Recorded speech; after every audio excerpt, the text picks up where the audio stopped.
Listen, listen, listen. Rhyme flow, rhyme flow. Alvin, Alvin. Paano ang mabuhay ng nag-iisa sa dilim? Hindi ko kaya kung iiwan mo akong nag-iisa.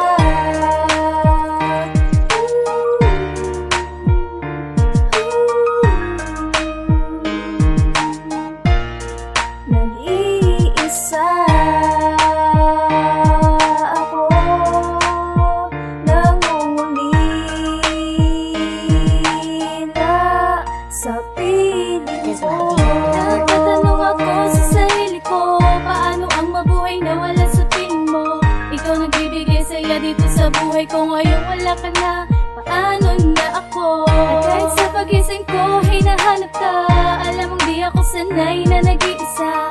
Mga yakap mo't halik, namimiss ko na sakit at bighati. Ngayon ay ramdam ko na muli akong napapikit, hanggang ngayon sariwa pa nagbabalik sa diwa. Ang huling gabing kausap ka, nakita ka sa may bintana nun, malayo ang tingin at nang lapitan ka, luha sa iyong mata ang napansin. At nang ako ay magtanong kung meron kang dinaramdam, ang sagot mo ay wala, sabay iyong hinalikan. At sumandal sa balikat ko, tumingin ka sa kalangitan, at ang sabi mabuti pa ang bituin laging nandyan. Ni hindi nawawala gabi-gabing nasisilayan, sana ay ganun din tayo, sana magpakailanman. Nagulat ako sa sinabi mong yun at tumingin ka sa aking mata. Sinabi mo ba, kakayanin mo ba kung sakaling ako ay mawawala? Nagulat ako at sumagot na di ko kaya, dahil mahal nga kita at di kay iwan kailanman. Mawala ka man, hanapin kita, bigla na lamang umago sa luha sa iyong malulungkot ang mata, at niyakap mo ko na mahigpit at bumulong. Mahal kita. Paano ang mabuhay ng nag-iisa sa dilim? Hindi ko kaya kung iiwan mo akong nag-iisa.